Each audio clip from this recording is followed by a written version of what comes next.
Michael, can you please describe in layman's terms what is the actual process of a formal tarot reading?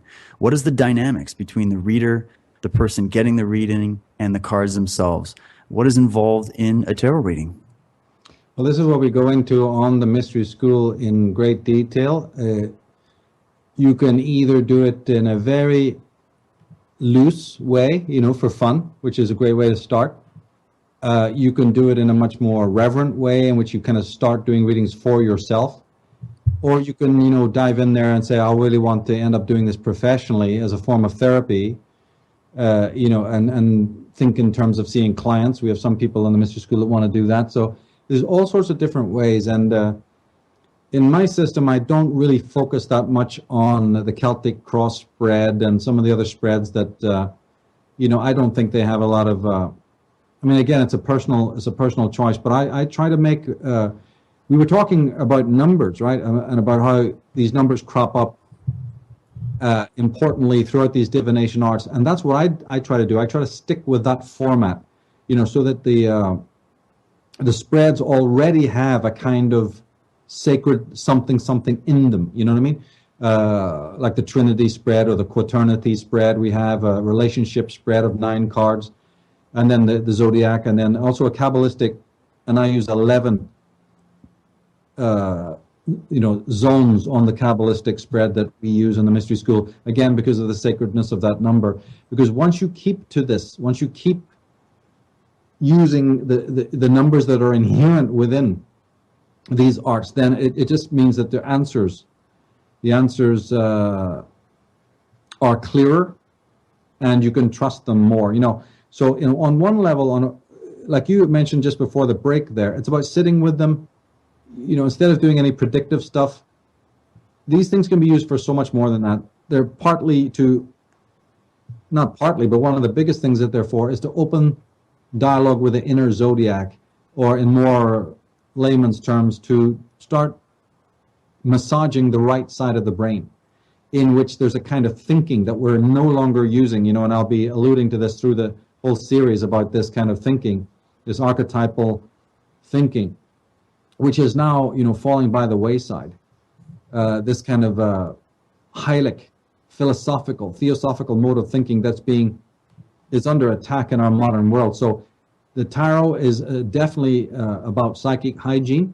It's about keeping things close to you so that you're in your meditations on the cards, or just, again, playing with them lightly in a sort of a playful way. There's a certain healing that happens.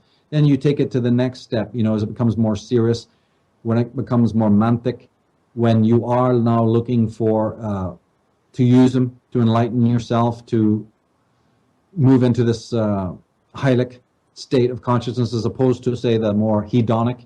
Like I've said many times, that most people in today's world are recreational. That makes up for almost 80% of the people. Then people have occupational, and that's where they usually stop. If you've gone to college and then you've got a degree and you go get a job, if it's a journalist or whatever, that's it. And for most people, that takes care of most of their life.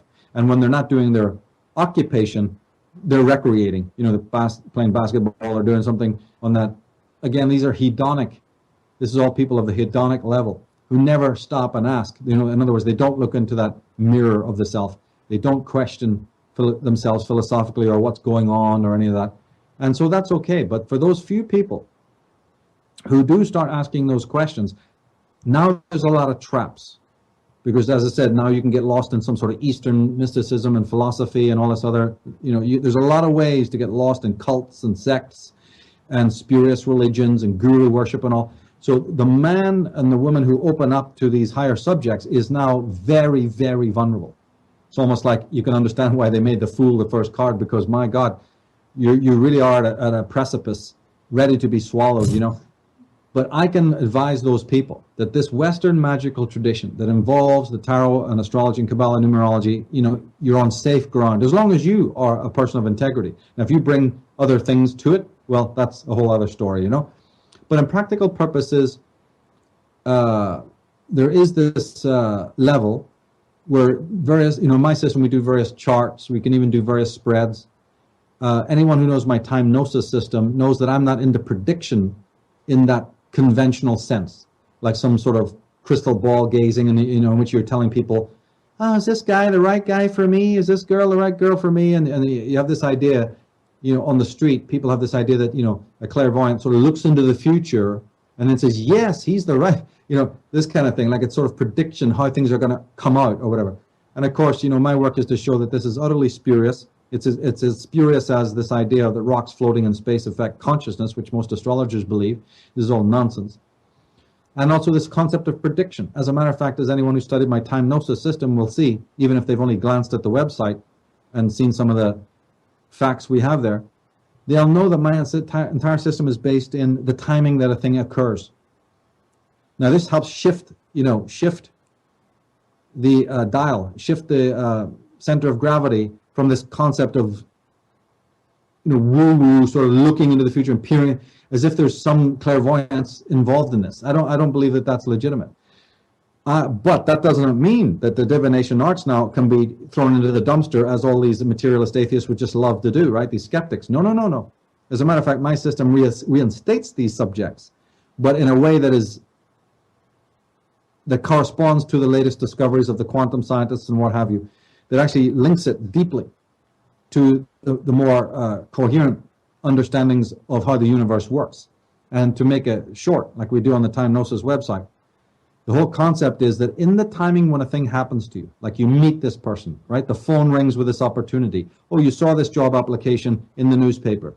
Or you had this idea pop into your head. Absolutely, at the very moment that occurred is the secret of whether it's good, bad, or in between for you. And therefore, the writing down of those dates, I meet somebody and they tell me, hey, do you think I should invest in this project, or whatever? I just know by the very moment and the time that idea came in, that I was offered that opportunity. I don't need to be thinking even later, about whether it's going to come right or come wrong. I immediately know that what day did this opportunity come to me? And then I am able to decode that through what is known as the personal timeline, right? And the tarot has a very big meaning in how you unpack that. It's part of the decoding method. You can decode astrologically, you can decode numerologically, which is what time gnosis is about. But you can also decode using the tarot. So the applications are actually freaking endless, and so I go more towards that. So what I'm really trying to say is that in my approach to the divination arts, all the fat of the woo-woo shit is just carved away, whether it's rocks floating in space or this predictive nonsense, and I keep it to the most practical. That means that the person only has to digest the system, apply it one time in their life, and in that very week they're going to know that they've just moved into a holy place, because they're going to see it immediately in their life. That's what my systems are all about. Making it so practical that a person who's genuine in 1 week of using the system is going to immediately see, oh my God, what the hell is this? And you're going to be, you're going to have a different set of navigators. You're going to have a different map.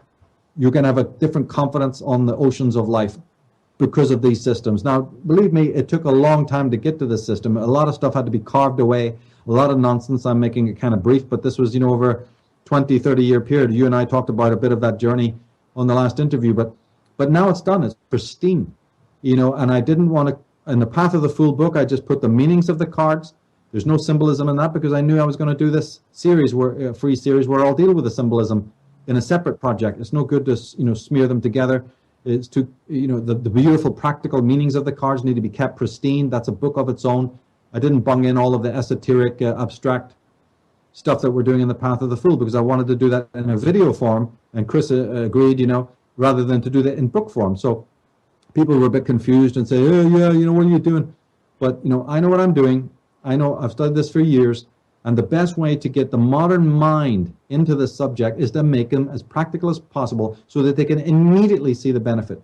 So in my spread readings that I teach on the Mystery School, immediately you can apply them to your relationships, to the forthcoming opportunities that you have, to this, like I said, more time gnosis based system in which from now on, when a thing happens to you, all you got to know is the day and the date, and you're clued in. You know exactly from now on for the rest of your life whether anything any person, any idea is good, bad, or indifferent to you. Now, that is the maximum empowerment that anyone could ever derive from any magical system, from any worldly system, from any clock, from any timepiece, from any machinery that you can create, be it esoteric machinery or exoteric machinery. That is the best that anything could ever offer you. And that's why it's a synthesis of lots of different systems, but it's rooted in the practicality. So it's not woo-woo, it's not anything that is just only abstract. It must be, because I have a belief that although a man's head must be in the stars, his feet must be on the ground.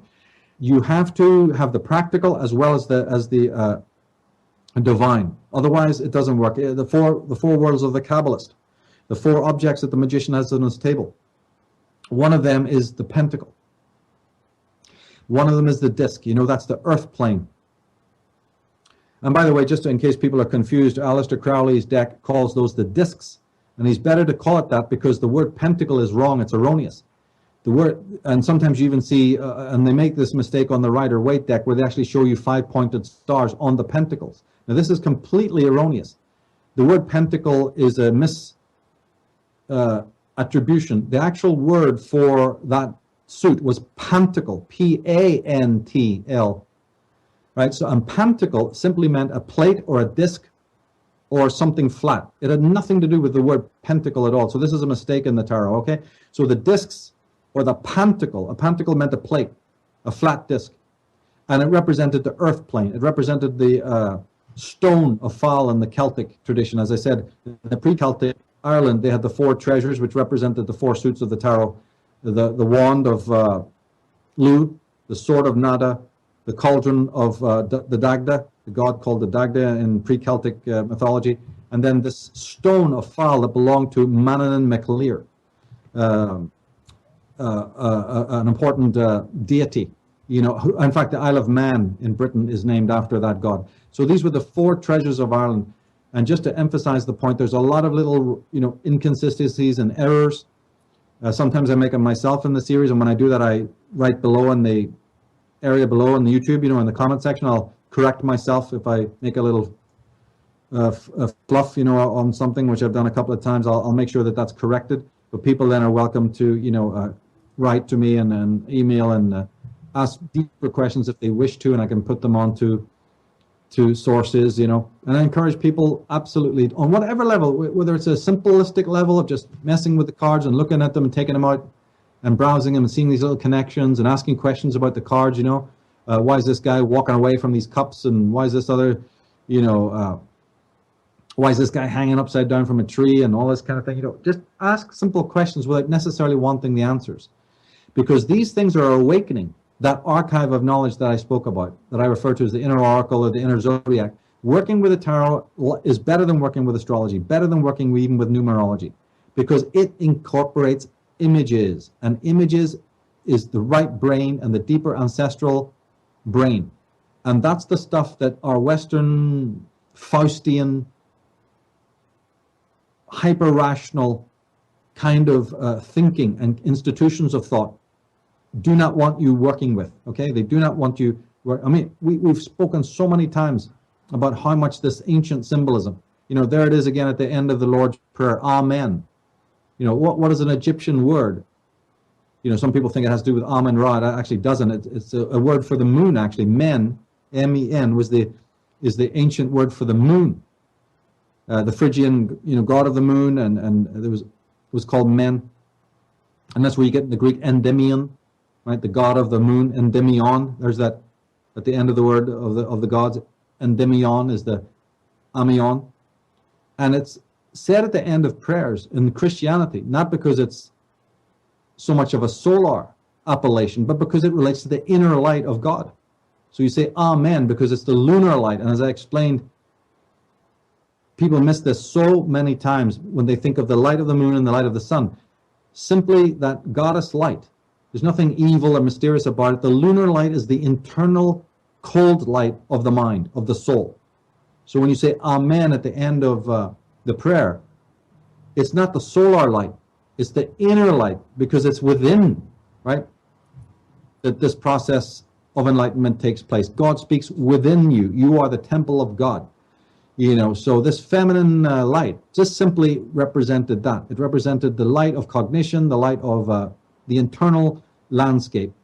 You get to see this in card 18 as well, and some other cards as well. And then there's this solar light that rules our working in the daily, our workings between each other, our movements in the world, our worldly aspirations and creations and all of that. There's two different kinds of light. This was understood to the ancients. They may have even had more kinds of light, but this one they certainly understood. And in the ancient world, there was a thing called homonymism, which is you couldn't have the zodiac without it. Homonymism is when you personify a human trait by some animal behavior or even some inanimate behavior, right? That's why the ram was known for its strength, the lion for its majesty, its pride, and all of these things that you'd look to in the world of nature, to the insects and the ape.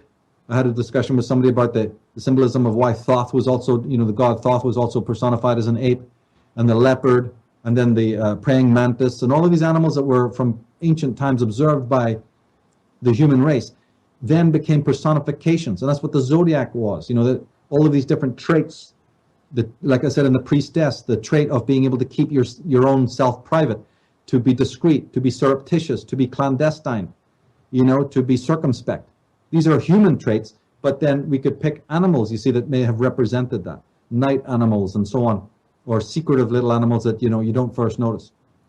And so it goes with the whole ancient world of how they operated by using nature, by so deeply basing the human creations and the human endeavors on what nature was instructing us to do. As I said, again, that's in our racial memory, but we've basically forgotten it on a conscious level.